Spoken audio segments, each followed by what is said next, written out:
Revolutionary talk for revolutionary times. Promoting peace, liberty, and prosperity around the clock. LibertyTalk.fm.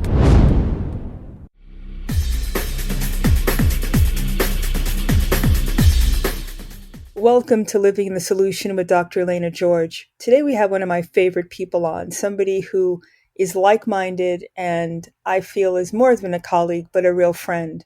We're going to speak with Dr. Ralph La Guardia, and he is a triple specialized physician in internal medicine, geriatrics, and bariatrics.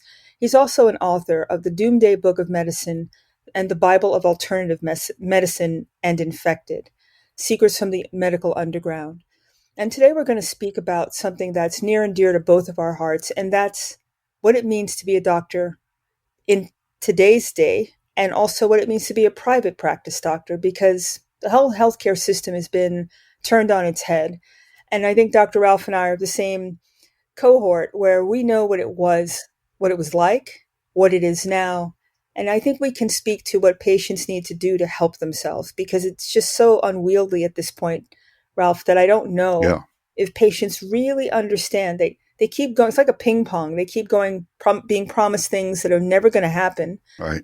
And they're in the midst of it. And I feel for them, because we at least know how to navigate the system, but right. I don't think the patients do. So welcome back to the show. And thank you for taking your time to speak with us today. Oh, thank you so much for having me, Elaine. Yeah, patients, unfortunately, are, you were absolutely right, is correct term, shell-shocked. They have no idea what's going on between the insurance companies and these conglomerate hospital physician systems that control everything. The days of the primary care independent doctors like you and I are gone for the most part. In fact, in the area of Connecticut I'm in, the eastern part of Connecticut, I think there's only 3 or 4 of us left. That's it? Yeah, everyone else has been soaked up, and they try to absorb me all the time. They try to absorb the other guys as well. I just, tell them there's no way I'm interested in doing this, and I always laugh, and I tell my wife, if they hired me, they would be handcuffing me the first week and walking me out the door. Because I'm just an independent soul, and I'm just not going to toe the party line. All I care about is my patient's welfare. I don't care about the insurance companies. I don't care about the hospital networks. In fact, if anything, I'm antagonistic towards them, because I realize what they've done to us and what they've done to medicine. I mean, okay, I'm sorry. Oh, I was going to ask you, when you started, what was your mindset? When I was in residency, hanging out a shingle was what we all wanted to do. That's Right. changed. What was your take on leaving residency and then going out into the real world? Well, the interesting thing about doctors is that we have, most of us, and I can't speak for everyone, but the vast majority of us was so embedded in the medical system, climbing the medical ladder to become a physician. And we had to go through college, medical school, residencies, et cetera, that, we didn't take any business courses. We didn't do anything. And here I am running a $1.5 million business every year with no business training. And I came out of my residency very starry-eyed and looking forward to curing people and being a doctor. I was so naive. I remember meeting this girl and I was talking to her, and she said, "Why do you want to be a doctor?" And I said, "Well, besides the obvious, I want to, help people. I like science and stuff." I said, "The best part, no paperwork." You're naive. What planet was I on? I don't know. Oh my God! We have the worst paperwork job in the world. It's so when I first came out of practice, I did foolish things. I joined a guy who brought me on, and he said to me, "Day 366, you're a full partner in this practice, you and me." I said, "Great." We shook hands on it. I thought I was set. Well, day 366 came, and I said, "Hey, Mike, where's that contract?" And he said, "Oh, I'm going to raise your salary. I got the lawyer working on it." He stalled me for like 6 months. Finally, I said, "Come on, what's going on here?" And he said, "I really don't want to share my practice with you. I want you to work for me." And I said, "Well, that's not what we did." I said, "Don't you remember shaking hands on that when I first met and we discussed it? And you said day 366, you'd be a full partner." He laughed in my face and said, "Do you have it on paper?" And I said, "Oh, I see where this is going." Okay, you're right. I didn't. I said, Mike. I said, I was a fool. I said, I just mistook you for being a man with integrity. And I, on the other hand, if I lose money on a deal, if I shake your hand on it, that's my word. I'm old school. I'm not going to. That's where I was raised up. You don't lie. You give your word on something. You word your bond. If your word is terrible, what are you? It's life. As I always say to my wife, you get knocked down many times by life. It doesn't matter how many times you're knocked down. It's how many times you get up. And that's what makes a man, and that's what makes character and stuff, and perseverance. And that's how you win in life. And I was naive, like most of us. But when I first joined private practice, it was great. It was in the beginning, even working for him, it was good. The hospital was private. It was a community hospital, and it really was a sense of community. I remember once I was making rounds on a weekend, and I got some GI bug, and I was vomiting. And there was just one other doctor, me and her, rounding, and she said, "Put him in a bed, give him some IV fluids, let him sleep a couple hours."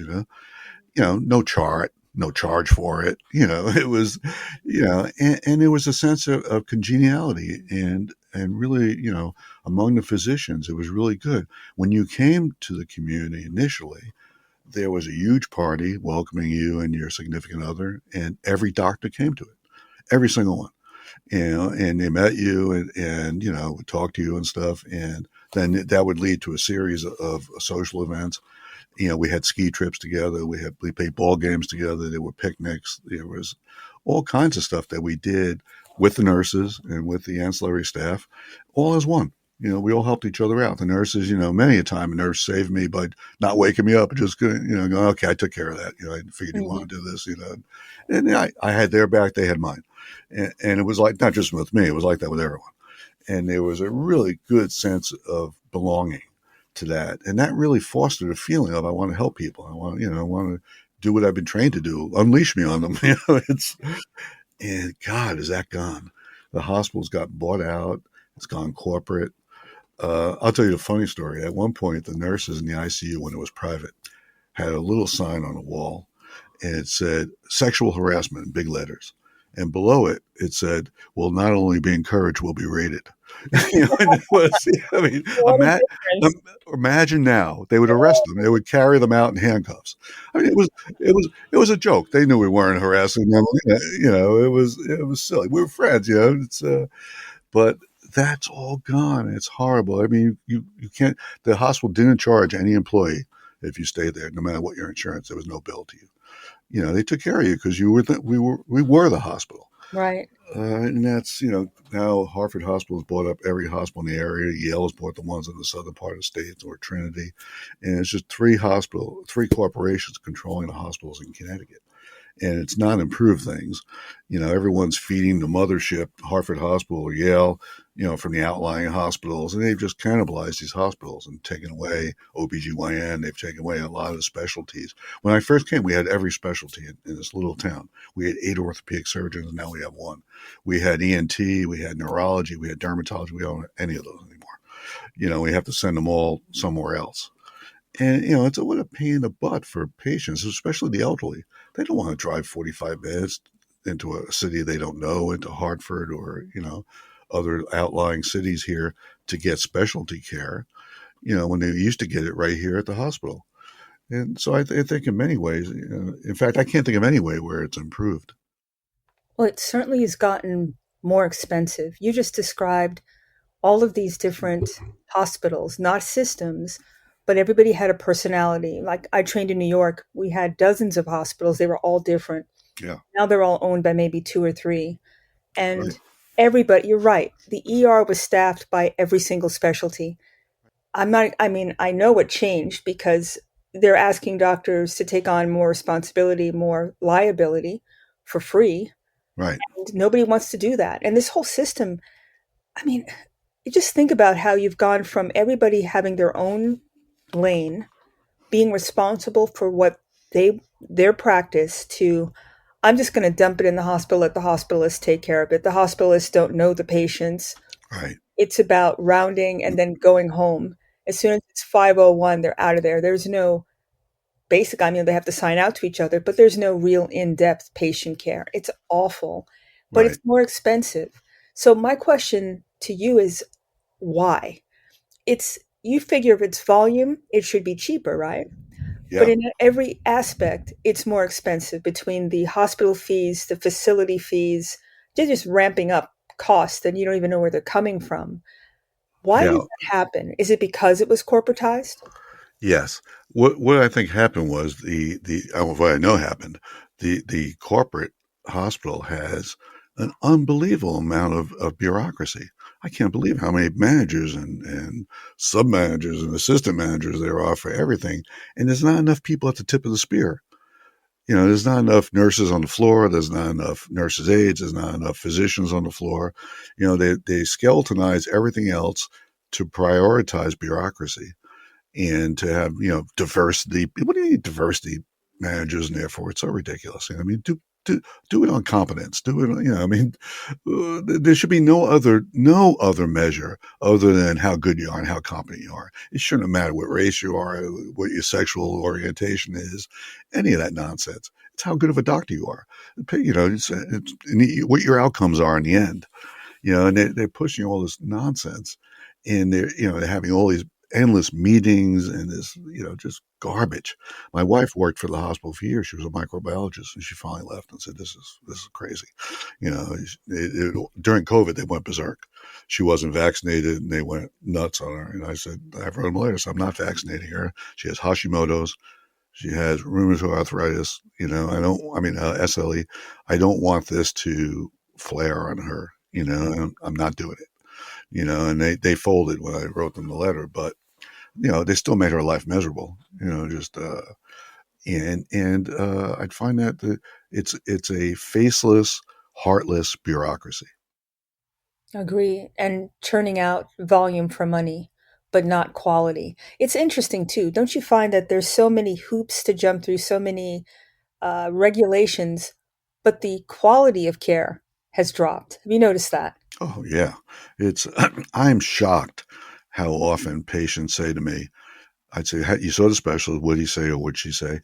And they'll say blah blah blah, and they'll say, "Doc, he never really examined me."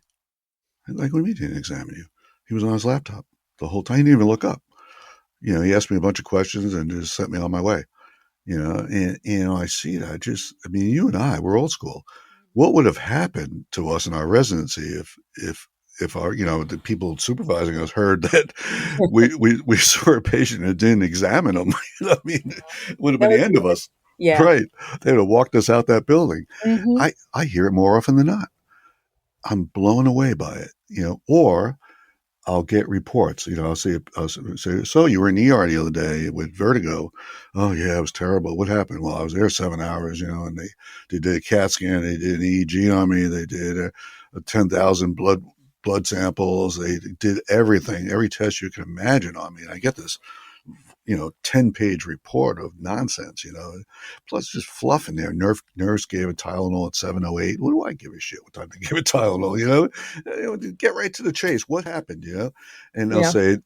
I'll say, "Well, what did they give you?" "Well, they didn't give me anything. They didn't know what was causing it. They said to go see you," Oh you my know? gosh, that is Oh, so true. right. And then It, I look at them and I go, "Did they look in your ears?" And they go, "No." I say, "You have an ear infection. That's why you're dizzy. I mean, it's the most common cause of vertigo." "Are you kidding me?" I see this more often than not. It drives me out of my mind. on that note, let's take our first break. I just wanted to give people a feeling, a flavor of what it's like on the front line. So let's Mm. take our first break and come back. You're living in the solution.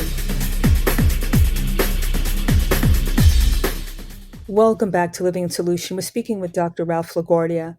And what you described before the break is maddening because the patients they don't know. All they know is they come in with a complaint and they're getting $1 million workup. I'm an ENT and I can't tell you the amount of times that people came in with a sore throat to the ER. Instead of doing something clinically, they'd order a CT scan for a peritonsillar abscess. Right, Really? That's a right, clinical diagnosis and treatment. Okay, I can see you can call an ENT consult, but a CT?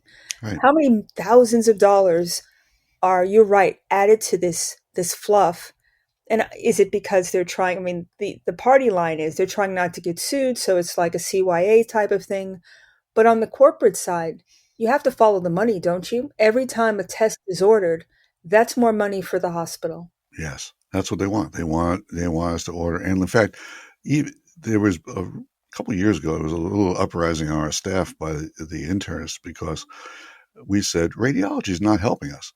Every time we send people for a test, there's no definitive diagnosis. They always recommend other tests. Oh, We wow. are, we're in this endless loop of MRIs and ultrasounds and CAT scans. Do you have any idea what you're doing? Where are we going with this? Can't you tell me what's going on? Can't you? And they're afraid to commit to it without following it up with something else. Wow. And that's the ones that are in-house, but now there's a movement towards outsourcing everything. Mm, So you do your scan, but it's being read by a doctor somewhere else, maybe not even in the country, because it's all about the bottom line and saving money.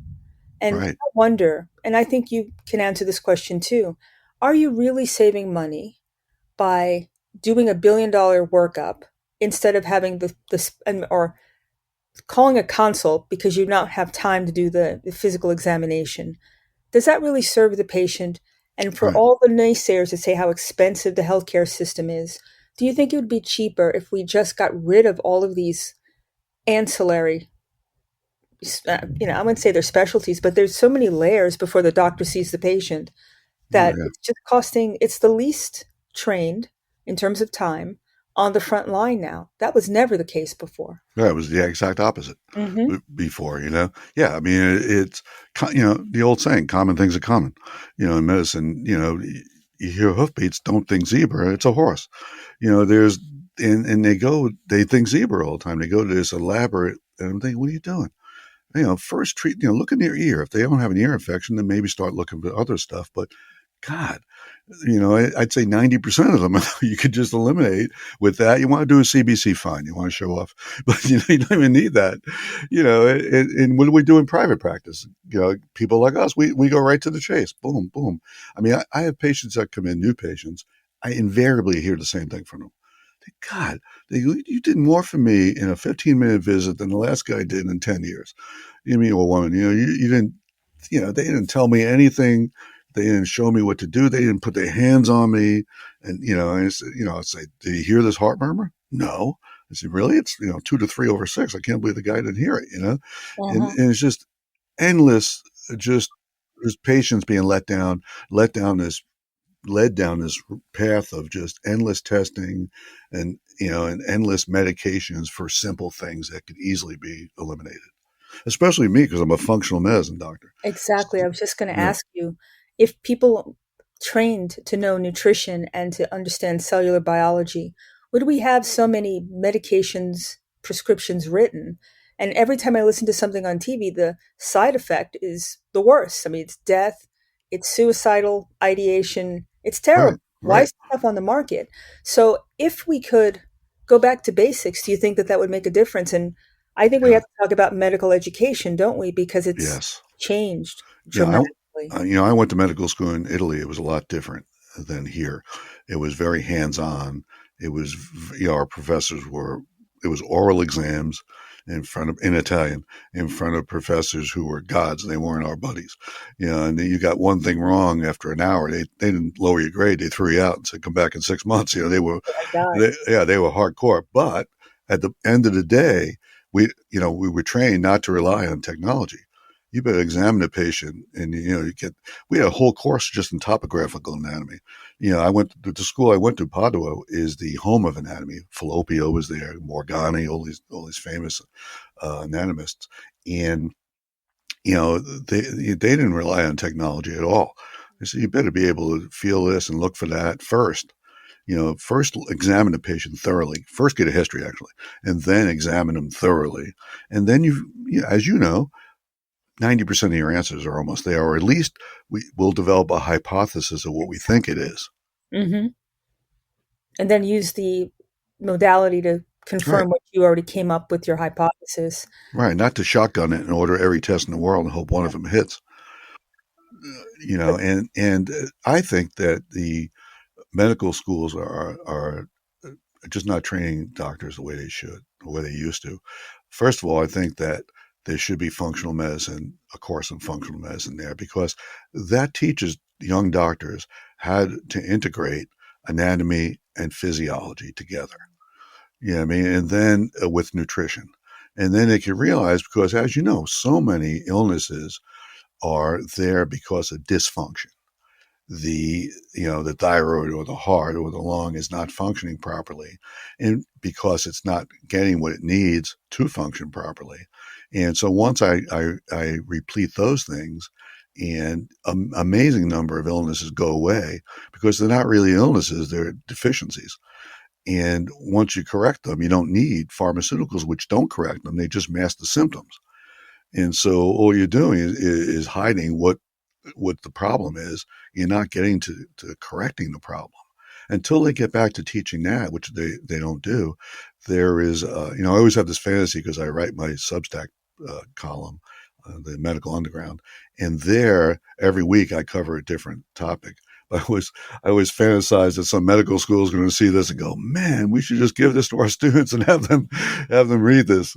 But they don't know. And then on top of it, when we're old enough to know that when we were in our residencies, I was first a surgical resident. I mean, I graduated medical school on a Thursday. Tuesday morning, I was doing open heart surgery in Pittsburgh.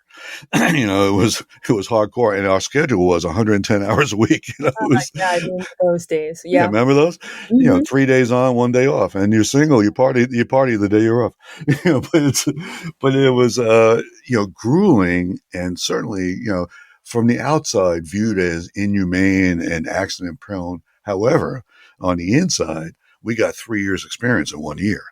And as you know, when you're terrified in the middle of the night and a patient's going south and it's just you and the resident or you and the intern, you learn a hell of a lot. We Sure. would train to stay with them. There was no shifts. Our shift is over. They would laugh in our face. Shift is over. Get back there. The patient's still sick. Where do you think you're going? But these new guys, 40-hour a week, how much could they get in 3 years? Nothing. I Right. mean, by the time you pass it to the next person, you don't get to see the how the disease process unfolds, Right. what decisions you made affect the outcome. You don't get to see any of that. Right. But Plus, there's no pride in this, though. It's right. already this victim mentality. I'm put upon. You're not treating me well. You're not speaking to me like I want to be spoken. I mean, it's just a Right. lot. Yeah. You're disrespecting me. It's Yeah, nonsense. it's about the patient. It's already become about the person instead of what we're all there for, which is to perform patient care. Exactly. And In addition to which, I have not fond memories, but vivid memories of dying patients and staying at their bedside and holding their hand and stroking their head and trying to comfort them a little bit and administering things to them, as you did as well. And, I mean, crying with them.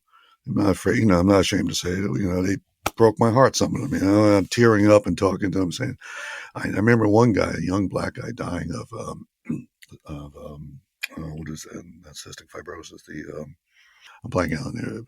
Anyway, he was dying, and I stayed with him all night. He goes, "I don't want to die." I said, "I don't want you to die," but he eventually expired. But he didn't want. He goes, "I don't want to be alone." I said, "I'm not leaving. I'll stay here all night with you." And I did until he died. But but I think that it molded us as doctors. It gave us empathy. It gave us, we know what patient pain is about. We know what their suffering is about. And we know that in our heart of hearts, that's why we became doctors, to alleviate that suffering and to help them and correct the problems. I mean, no greater feeling than someone come into my office sick as a dog and leaving feeling better because of something I administered there or what I'm doing. And I'm sure the same with you. And that's what feeds us. That's what I live for, in helping people. And that I don't see that in a lot of them. A lot of them are just a lot of young guys just don't seem to be. They don't have the fire in their belly we had. no, but you realize when it's about time, right? We had the time. You took the time to be with the patient, to be their support, to empathize. There's no time. Was it 7 minutes on average? Right. When a doctor's spending time with the patient, everybody's come before them. They're signing off or writing a prescription. Right. And you're right. They're not laying hands on anybody. So the pathway to healthcare, in my opinion, is empathy. And Yes. you can't do it in a minute. You have to Yes. actually have time. Yes.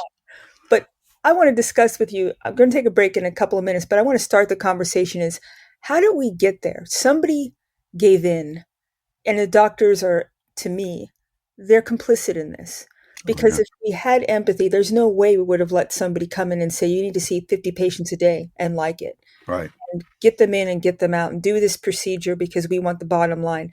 Somebody had to be the adult in the room and say no. And Right. that's where I think private practice and people who've gone into the system, I think that's one of our divisions where I'm not doing it. I don't care what you say. I'm never going to do that. I won't join your system. If Right. we had done that en masse, I don't believe we'd be sitting here saying or having this conversation. Do you? No, no, I agree. The powers that be in medicine let us down big time. Yeah, but these are the same folks who are mavens, aren't they? Yeah. These are the Yeah. academic doctors who are getting a check from a different side, not from the patient, but from Right. the hospital or from big pharma. So your allegiance, your fiduciary responsibility stopped being to the patient and it became to your institution. Right. Right. I think that's the major problem. Yeah, I think you hit it. I think also, but I know we're going to take a break, but I want to ask you about your thoughts of evidence medicine, because to me, that was the tent that got put up that everything went under. If it's evidence-based medicine, then it's God, right? You Yeah. need to Right. follow that. And as an independent doctor, correct me if I'm wrong, but we see things empirically. You're actually able to see a patient making a decision that's not just algorithm driven, have a Right. great outcome, and then apply that. That Right. disappears in this system, doesn't it? Yes. You want to take a break, or you want me to Yeah. expound on Okay. that? Well, let's take our break. Okay. I come back. All right. Let's take our second break. You're living in the solution. Welcome back to Living the Solution. I took the break right at the time that I was trying to make a point. And for our listeners, if people don't understand what evidence-based medicine is, because that's was the buzzword when I left residency. It was the thing that was involved with capitation and standardization, and to me, the linchpin of corporatization of medicine, because you could cookbook it, and Yes. it was given more power than thinking. And Yes. from, you know, to being a doctor, which is about individualized healthcare. So, what's your take on evidence-based medicine, and do you think that's one of the main reasons that we're in this situation now as well? Yes. I fully agree with you. What evidence-based medicine does is it it makes it robotic. It makes it cookbook, just like you said. If patient comes in with A, you give them B, and don't think about it. There's no other options there. It eliminates experience. It eliminates the nuances of medicine, the practice of medicine, the art of it. The art of it is to listen to your patients, to hear. I always backtrack and go, no, no. When did this first start? What was the first thing you felt? Where was your first problem? And then I come forward from there, because as we were trained, the history is everything first. Just come in. Patients are unreliable at best and given historical stuff. So you got to kind of pull it out of them, but it's there. All the information's there. You just have to have the time to do it, and the patience to do it. But when you do that, you track it down, and then you apply, your experience to it, and then you apply the things that we know don't work in medicine, which are a lot of them, and the things we know that work marvelously, and so, as a private practice doctor, a private practitioner, especially seasoned ones like us, that means old. But it was, but we have the experience, and evidence-based medicine negates the application of that experience. I couldn't have said it better.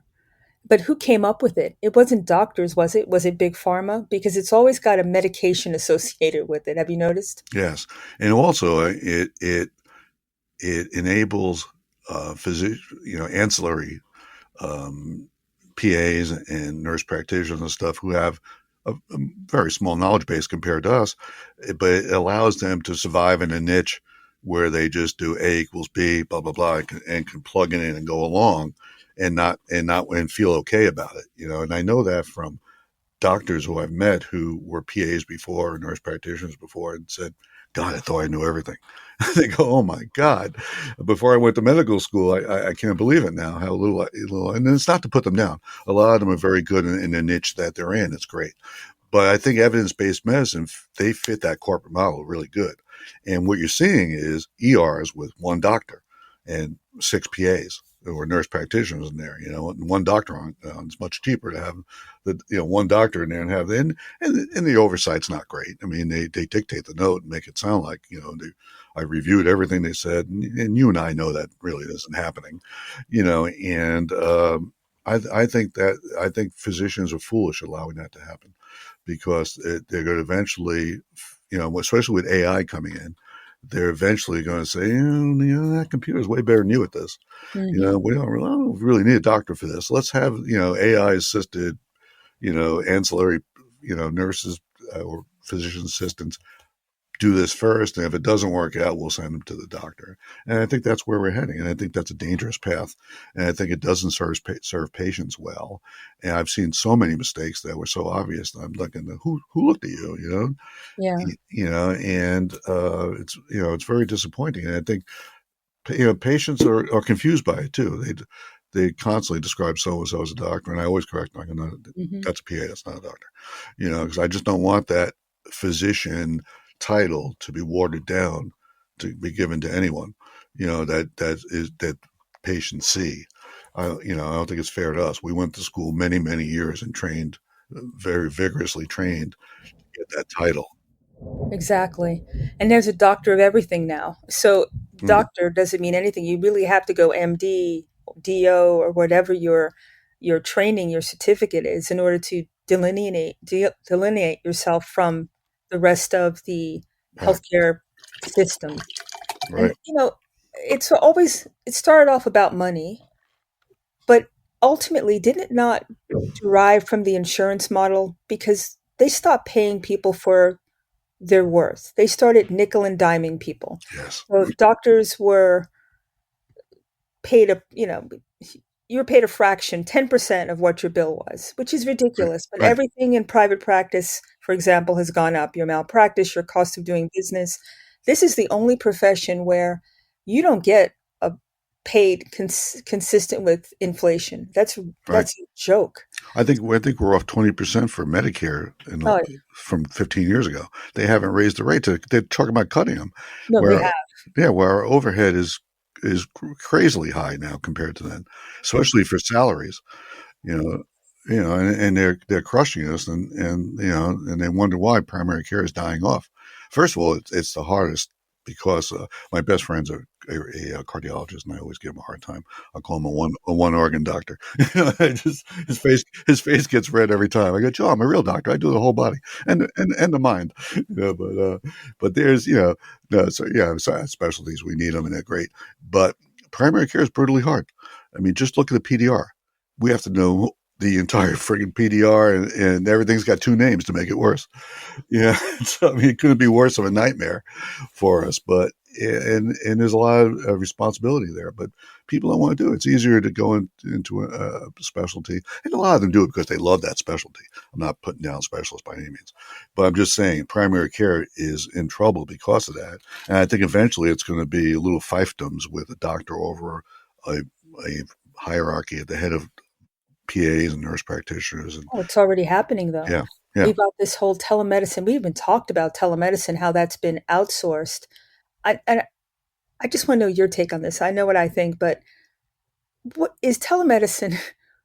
That's not healthcare. How do you diagnose somebody? You don't touch them. You right, can't really do a physical examination. right, It's minutes on the phone, and all you end up doing is writing a prescription. And that became standard under the whole uh, pandemic timeframe. And I yes. thought it would go away, No, but it's it's not. actually expanded. It's institutionalized now, and patients are used to it. I mean, I probably do 6 or 8, even 10 telemedicine calls a day, but and I don't like it, but patients can't come in or whatever reason, and quite frankly, these were things I was doing before, calling in stuff for them and not getting paid. Hmm. So now I go, okay, fine. I'll charge you for it. I'm doing the same thing anyway. I might as well, you don't make a lot of money on telemedicine, but you make a few bucks. It's better get paid for what I was doing, especially in light of the financial crunch they've got us under. But I think the only specialty that telemedicine works in is psychiatry. Agreed. I would agree absolutely with that. Yeah. But it's not, but you're doing telemedicine for your patients. That's a Yes. Yes. complete different ballgame than someone calling 1-800-doc, Right. Right. hitting somebody who's, not even within the specialty, making diagnoses of ear infections and all sorts of things that you're not even looking in the ear. How do you even know what it is? Right. Urinary tract infection, maybe you might be able to get that because it's pretty clear, Right. or yeast infection. But what happens when it's subtle and it's actually a tumor and actually it's referred pain to the ear and it's really all these other subtleties that just get passed over? And I haven't seen any study, and I wonder if you have, of the consequences of this conveyor belt medicine. How many diagnoses are missed? How many patients end up in the ICU or dead because of misdiagnoses based on convenience? Exactly. Yeah, I agree. I think that I don't know of any study either, but just like you, I mean, my assumption is that it's not worked out very well. But I think once again, you hit it right on the head. I mean, it's the follow the money. It's much cheaper for an insurance company to have you do telemedicine than to have you do an office visit. And they know you're not, there's no lab work involved. There's no x-rays. There's no CAT scans. There's no EKGs and nothing else. And patients, unfortunately, they're like Amazon. Amazon's wiping out retail because we're all guilty of it. It's so easy. Just 10 o'clock at night, you want to read that book, order it, it's in your house the next day. Mhm. It's and I think that's the same kind of model with corporate medicine and with telemedicine. And then you have things like CVS, these little med clinics that they have in Mhm. there with a nurse. That's all. That kills primary care. That stuff. That's our bread and butter.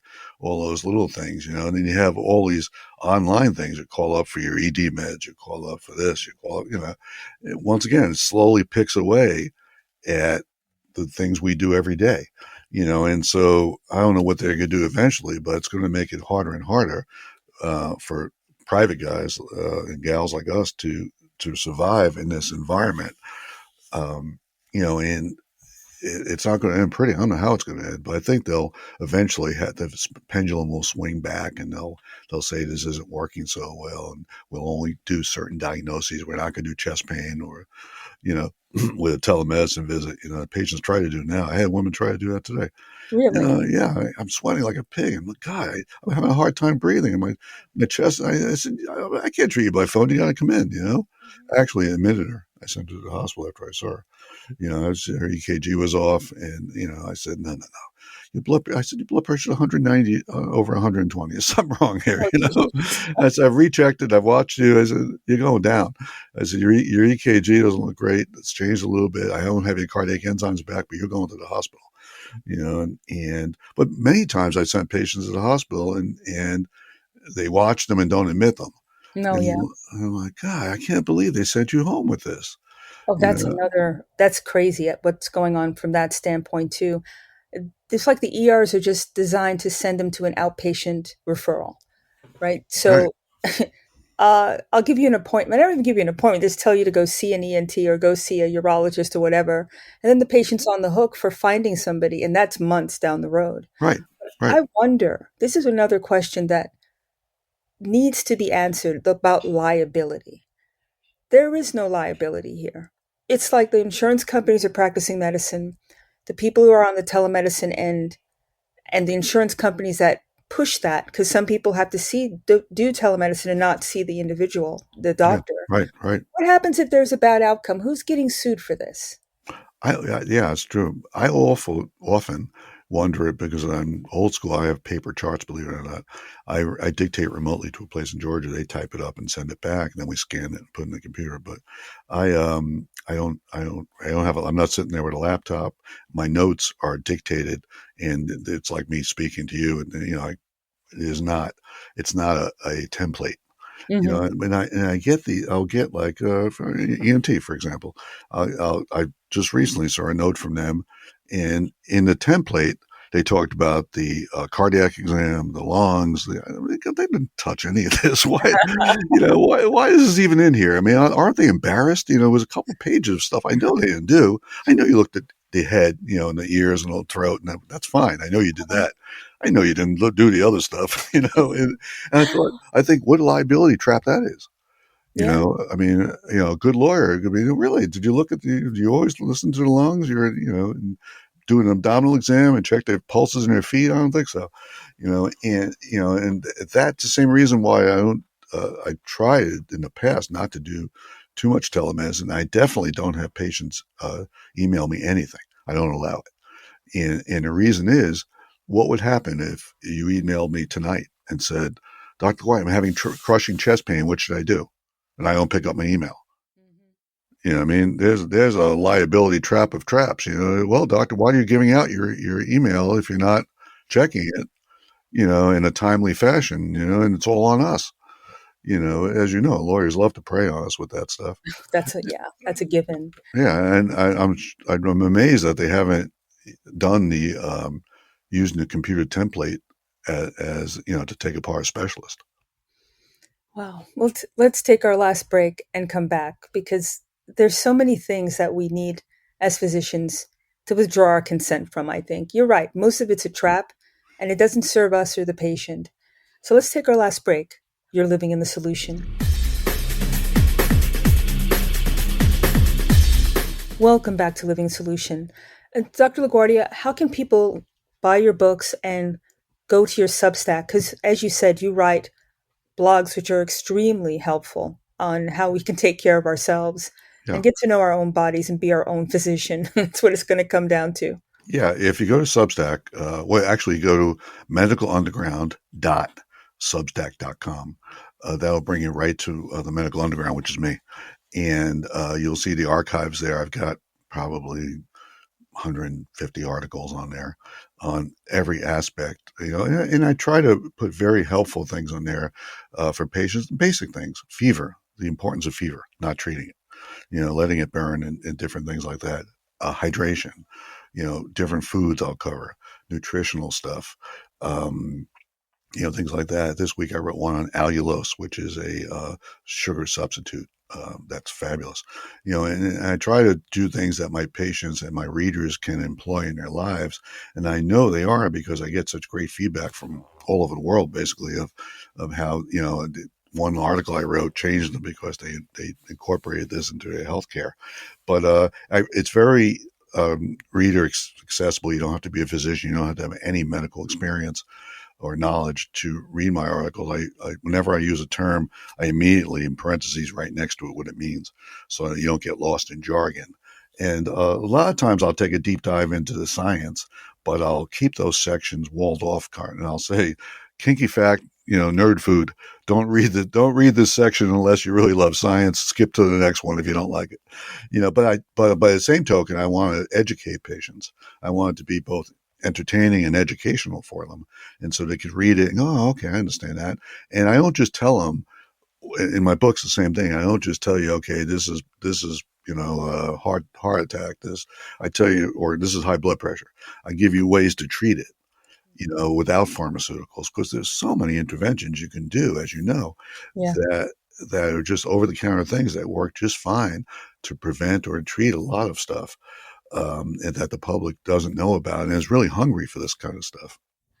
Well, I think this is really the essence of being a physician. It's a teacher, honestly. Right.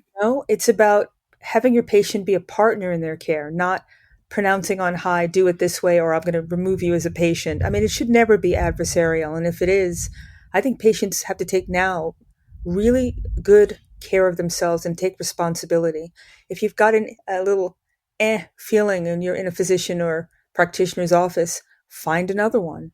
The only way that people are going to get change, in my opinion, is you got to withdraw your pocketbook and your consent. You're They only exactly understand money and volume. right. And right now makes it sound like it's the only game in town. You have to take a prescription. You have to go through these hoops. Otherwise, you'll never have your health back. Right. And you and I are here to say that there's plenty of ways to stay healthy.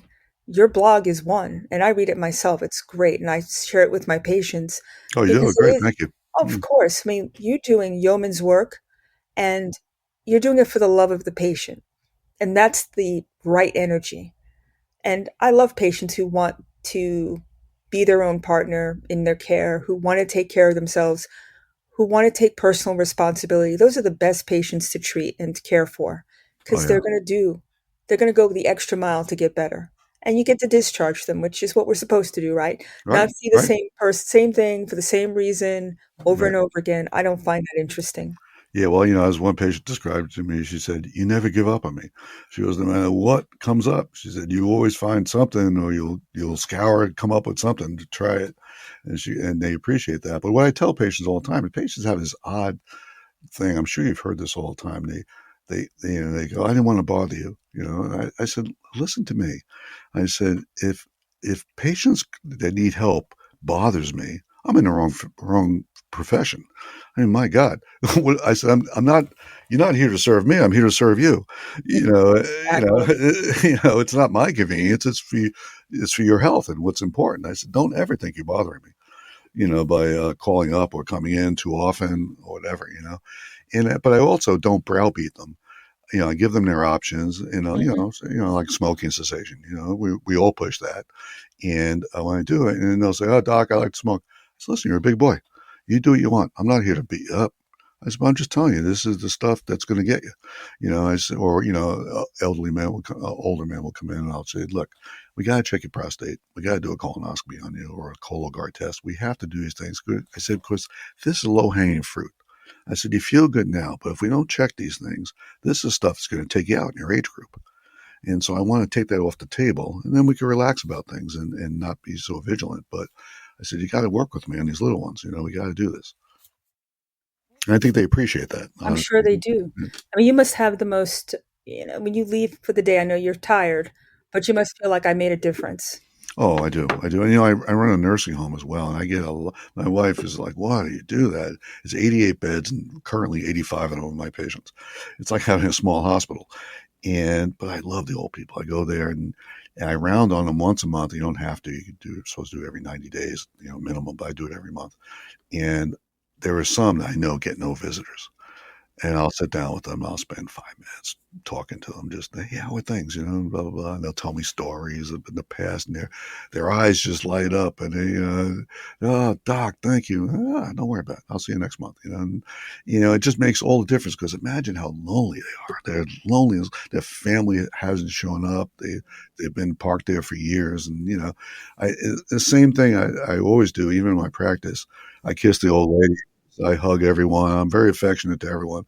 Okay, I'm sure someday someone will come back to bite me, but I'm not going to be one of those cold guys who, I always say, "Give me a hug." And they go, "Okay," I don't just, I don't paw them or anything, but, I think that's part of our role. Why not? I'm their doctor. I want, I'm friends with 85% of my patients, probably.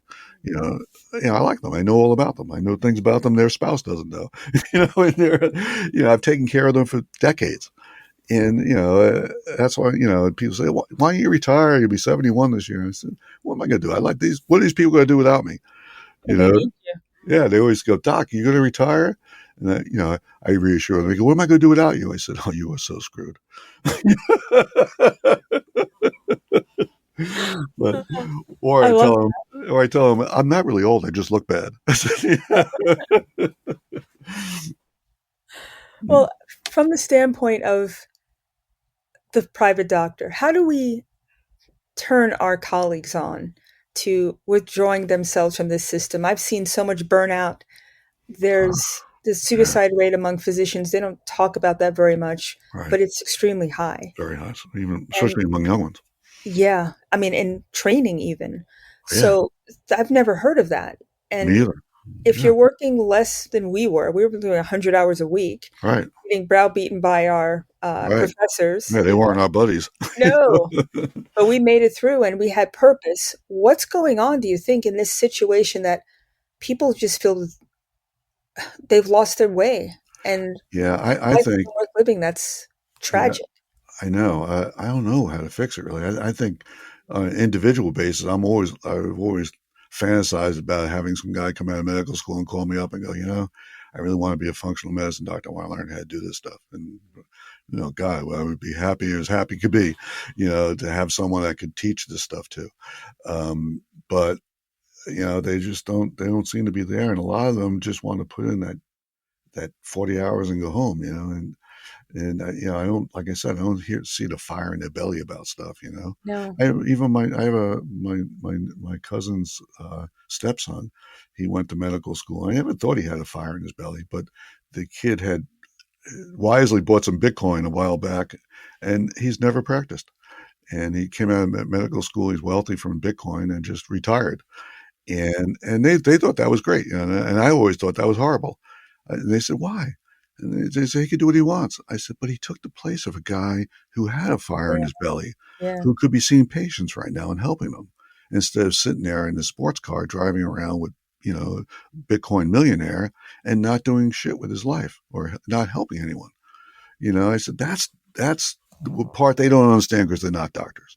We know when we went to medical school, and the happiest day of your life when you got your doctorate, and, your MD degree, you worked 15, 12 years to get there. And then finally they bestow it on you. I remember I was like choked up. I was like, oh, finally, I've made it here. And because it was something I always wanted and something you always wanted. And that fire drove us through all the trials and tribulations and the 100-hour weeks and stuff, knowing at the end of that, we would be in private practice and we would be our own masters, our own destiny, and take things on. And I'm hoping the pendulum swings back. I'm not. Not optimistic. I'm not optimistic. No. I would say that I don't want to wait for the pendulum. I want to create and as you are, create your own path. We don't need a ton of doctors to opt out of the system. We need a steady number, and we need to educate our patients that there's a better way. That's, I think, how the system breaks.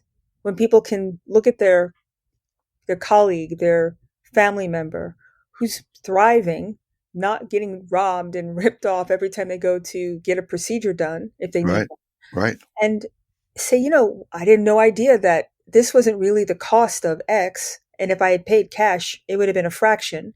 Or if I'd gone to a functional medicine doctor, I would actually be able to talk to the doctor and get treatment in a way that that syncs with how I feel, as opposed to me just going along and being miserable and not getting the result that I want. I think it's going to have to be a show and prove type of situation, because I don't think that the Congress is not going to work for us.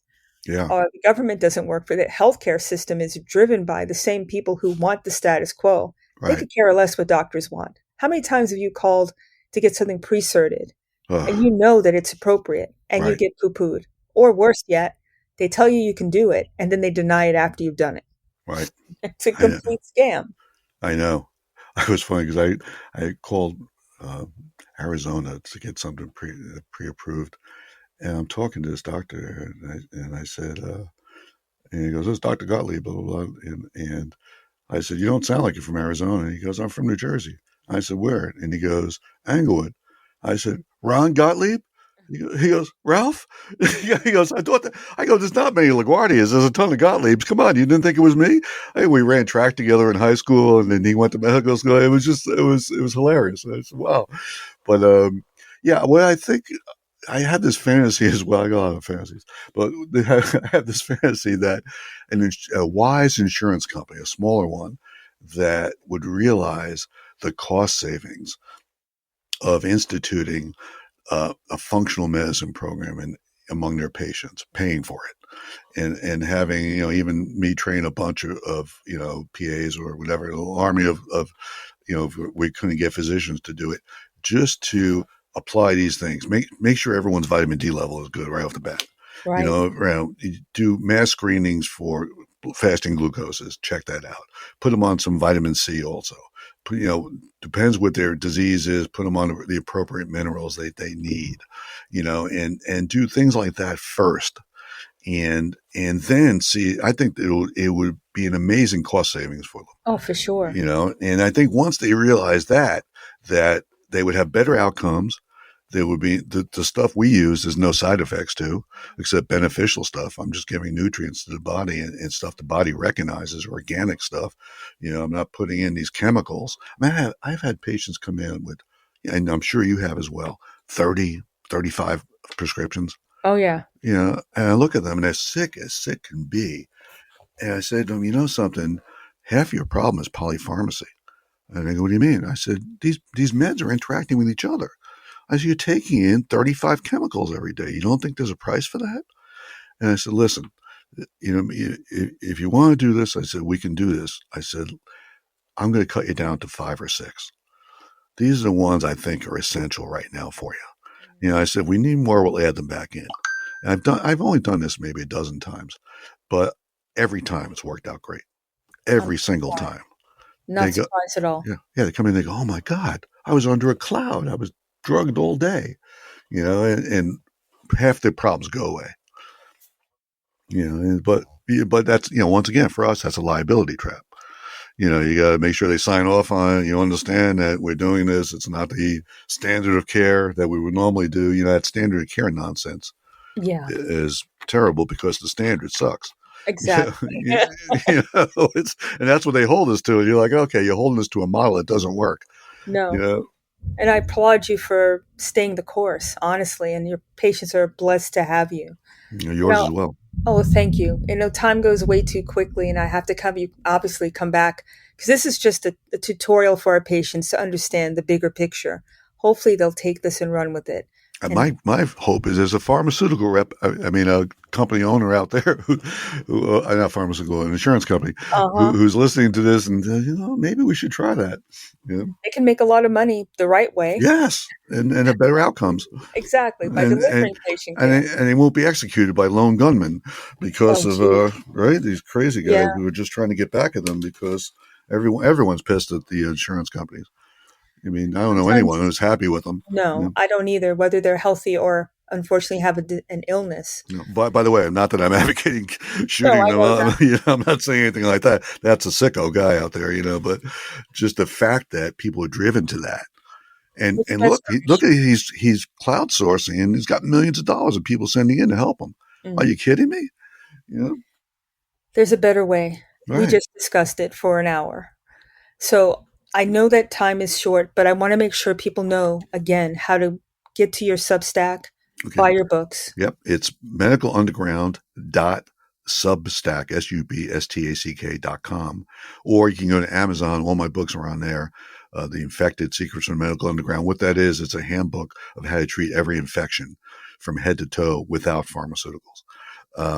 And quite successfully, especially things like COVID. I was treating that with nebulized hydrogen peroxide and a whole bunch of different nutraceuticals with fabulous outcomes. And then there's the Bible of Alternative Medicine, which is probably an integrative handbook for alternative medicine. And then there's the Doomsday Book of Medicine, which is 900 pages. That's a handbook for preppers, really, for the most part, and really how to treat every problem you can think of without pharmaceuticals. And once again, I give you 20 different ways to do it. So you're not locked into anything, but stuff you can readily acquire without a prescription. Love it.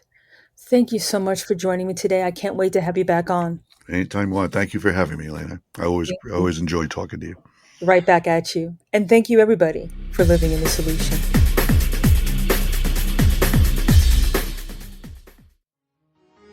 Revolutionary talk for revolutionary times. Liberty Talk FM.